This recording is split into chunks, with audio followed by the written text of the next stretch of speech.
नमस्कार दोस्तों, आज की वीडियो में एक इम्पॉर्टेंट मुद्दे पर हम लोग बात करने वाले हैं। क्या आपको पता है कि हमारे संविधान में 25 भाग में से जो 7वां भाग है पार्ट 7 ऑफ इंडियन कॉन्स्टिट्यूशन उसे हटा दिया गया है। जी हाँ, उस पर हम लोग बात करने वाले हैं। और उस पार्ट में मतलब पार्ट 7 में आर्टिकल 238 था।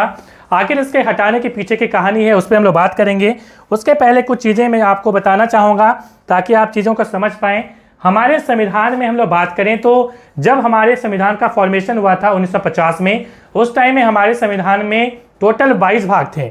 अभी फिलहाल ये 25 हैं। हालांकि कुछ टीचर्स इसे 25 भाग में से 22 भाग अभी भी बताते हैं। ये क्यों बताते हैं उस पर भी हम लोग बात करेंगे। सबसे पहले शुरुआत करें तो आखिर इसमें संविधान के पार्ट की हम लोग बात कर रहे हैं। तो ये आप देख पा रहे हैं यहाँ पे कि ये पार्ट हमारा है part 1, part 2, part 3, part 4, part 4A। इस प्रकार से आप यदि काउंट करें तो आपको यहाँ पे ये पार्ट 7 आप देख पा रहे हैं, पार्ट 7 जिसकी हम आज विशेष रूप से बात करेंगे। The states in part B of first schedule repealed का मतलब होता है हटा देना, ओमिटेड मतलब इसे खत्म कर दिया गया है। आर्टिकल 238 इसे समाप्त कर दिया गया है, मतलब पार्ट 7 को हटा दिया गया है। तो इस पार्ट 7 को आप यदि एक्सक्लूड कर दें, इसको छोड़ दें और इसको आप यदि काउंट करें तो टोटल आपको मिलेंगे 25 भाग। मगर यदि एक टीचर्स कहता है कि हमारे संविधान के में जो है मूल रूप से क्या है तो 22 भाग हैं, क्यों कहते हैं मैं बता दूं। यहाँ पे आप यहाँ पे XH22 यदि आप पढ़ते हैं, न्यूमेरिकल यदि पढ़ते हैं तो आपको ये 22 ही मिलेंगे। 25 क्यों हो जाता है? जैसे 4A है, ठीक है, जैसे ये अमेंडमेंट हुआ था। उसके बाद आपको यहाँ पे 9A मिलेगा, 9B मिलेगा। तो ABCD आप यदि इसको एक्सक्लूड कर दें, इसको छोड़ दें तो आपको 22 मिलते हैं। तो आप सवाल पूछेंगे कि सर हमारे सवाल में यदि सवाल पूछा जाए कि हमारे संविधान में कितना भाग है, ऑप्शन में 22 भी रहे 25 भी रहे, तो हम क्या करें? तो आपको ऑप्शन में 25 टिक करना है, ठीक है। तो संविधान में जब भी सवाल पूछे जाएंगे इस प्रकार के तो आपसे अपेक्षा की जाएगी कि 25 आप इसका आंसर दें। अब हम लोग मूल मुद्दे पे आते हैं कि हमारे संविधान में से भाग 7 हटा दिया गया, इसके पीछे की कहानी क्या है। देखिए, यदि मैं आपसे पूछूं कि हमारे देश में यदि राज्य की हम लोग बात करें, राज्यों के वर्गीकरण की बात करें, क्लासिफिकेशन ऑफ स्टेट्स की हम लोग बात करें, तो आप बोलोगे कि हमारे देश में 2 प्रकार के राज्य हैं।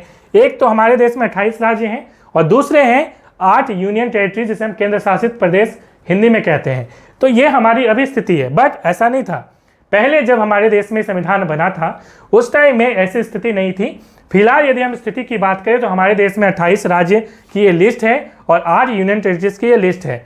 मगर हम लोग बात कर रहे थे कि हमारे देश में जब संविधान बना था तो किस प्रकार के स्टेट हुआ करते थे। हमारे देश में स्टेट जो है, स्टेट को क्लासिफाई किया गया था 4 पार्ट में, part A, part B, part C and part D। ऐसा क्यों किया गया था? जैसा कि हमें पता है कि हमारे देश का जब संविधान बन रहा था या हमारा देश जब आज़ाद हो रहा था, लॉर्ड माउंटबेटन योजना के तहत जब हमारा देश आज़ाद हुआ, उसमें जितने भी हमारे देश में राज्य थे उनमें 2 प्रकार के राज्य थे। एक ऐसे राज्य हुआ करते थे जहाँ पे ब्रिटिश लोगों का डायरेक्ट शासन हुआ करता था, और दूसरे इस प्रकार के राज्य थे जहाँ पे राजा महाराजाओं का शासन हुआ था, जिसे हम प्रिंसली स्टेट या रियासत हिंदी में कहते हैं, ठीक है। तो 2 प्रकार के स्टेट थे। तो यहाँ पे लॉर्ड माउंटबेटन योजना के तहत इन राज्यों को 3 प्रकार के ऑफर दिए गए। पहला ऑफर यह दिया गया कि आप एक काम कर सकते हैं कि आप इंडिया में मिल जाइए। दूसरा ऑफर, आप पाकिस्तान में मिल जाइए, क्योंकि पाकिस्तान भी एक अलग देश जो है वो बनाया गया। तीसरा ऑप्शन दिया गया कि आप फ्री भी रह सकते हैं। तो बहुत सारे राज्यों ने क्या किया, जो रियासत थे वो फ्री होने की भी बात सोची, ठीक है, जिसमें हैदराबाद एक इंपॉर्टेंट राज्य है। अब उसके बाद आता है नंबर, आपको पता है कि हमारे देश के लौह पुरुष सरदार वल्लभ भाई पटेल का, और वो भारत के प्रथम गृह मंत्री थे और उन्होंने पूरे देश को एकीकृत करने का काम किया। फिलहाल हम लोग मुद्दे पे आते हैं। हमारा मुद्दा यह है कि हमारे देश में उस टाइम में जो राज्य बने थे वो 4 प्रकार से बने थे। पार्ट A, ये पार्ट A में ब्रिटिश राज्य थे जहाँ पे गवर्नर का डायरेक्ट शासन था। उसके बाद जो पार्ट B है, ये रियासत थे, मतलब प्रिंसली स्टेट थे जहाँ पे राजाओं का शासन था। जो जैसा कि आप देख पा रहे हैं, हैदराबाद हो गया जिसमें हैदराबाद का निज़ाम का शासन था। उसके बाद जम्मू कश्मीर जहाँ पे जयसिंह का जो है शासन था। इस प्रकार से मैसूर आपको देखने को मिलेगा। तो इस प्रकार के राज्य ये रियासत वाले राज्य थे। तीसरा जो स्टेट है ये भी क्या था, तो ये ब्रिटिश गवर्न स्टेट थे जहाँ पे चीफ कमिश्नर थे उनका यहाँ पे शासन हुआ करता था। तो ये दोनों ब्रिटिश और ये आपका प्रिंसली स्टेट। उसके बाद एक जो है आइलैंड था जिसे हम कहते हैं अंडमान एंड निकोबार आइलैंड, उसे आपको पार्ट D में अलग से रखा गया था। तो इस प्रकार से आप यदि काउंट करें तो यहाँ पे 10 हो गया, 9 9 18 मिस यहाँ पे हो गया आपका 29, नहीं 10 और 8 18 हो गया, सॉरी 28 हो गया और एक 29। तो टोटल 29 स्टेट्स उस टाइम में हुआ करते थे। मगर बाद में क्या हुआ, बाद में हमारे देश में आंदोलन होने लगे। आंदोलन किस लिए होने लगे, क्योंकि इन राज्यों का जो निर्माण किया गया था वो ब्रिटिश और रियासत के आधार पर किया गया था। मगर कुछ लोग ऐसे थे हमारे देश में रहने वाले जो लैंग्वेज के बेसिस पे, लिंग्विस्टिक बेसिस पे राज्य बनाना चाहते थे कि हमारे देश में एक राज्य जब बने तो लैंग्वेज के आधार पर एक जगह पे एक राज्य बने, ताकि आपस में जब लोग रहेंगे तो वो मिलजुल के उनकी जो एकरूपता होगी लैंग्वेज की, वो विचारधारा को लेकर कई लोगों ने आंदोलन किया। और इसी के तहत 1953 में हमारे देश में पहला आंध्र प्रदेश जो राज्य है वो लिंग्विस्टिक बेसिस पे बन के निकल के आता है। अब इस प्रकार के आंदोलन पूरे देश में होने लगे और डिमांड होने लगी कि और भी राज्य बनाए जाएं।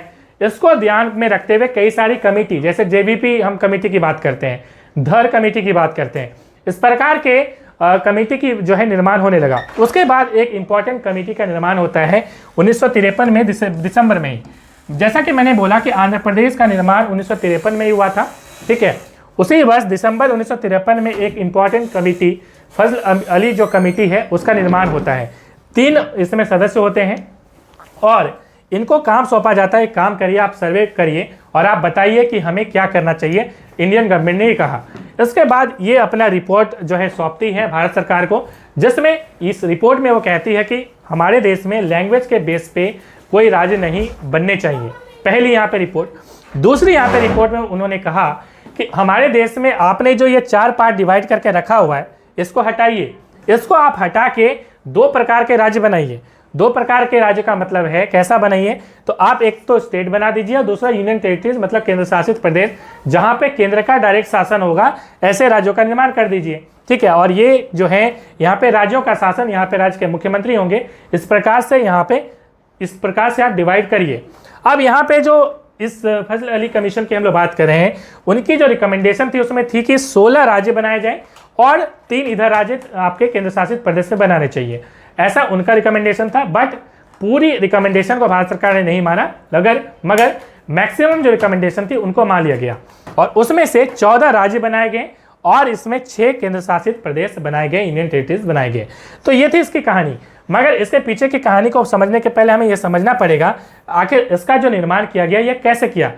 किसी जरूर यहाँ पे अमेंडमेंट हुआ होगा। जी हाँ, यहाँ पे 7 कॉन्स्टिट्यूशनल अमेंडमेंट, ठीक है, 7वां संविधान संशोधन हुआ। और जैसा कि हमें पता है कि आर्टिकल 368 के तहत जो है वो संविधान में संशोधन होता है, ठीक है। अब यहाँ पे हम बात करें तो कॉन्स्टिट्यूशनल अमेंडमेंट 7वां संविधान संशोधन अधिनियम जो है 1956, ठीक है, ये जो है यहाँ पे आया अस्तित्व में और उसमें स्टेट रीऑर्गेनाइजेशन एक्ट, ठीक है, स्टेट रीऑर्गेनाइजेशन एक्ट 1956 बनाया गया, जिसके तहत इन राज्यों का निर्माण किया गया।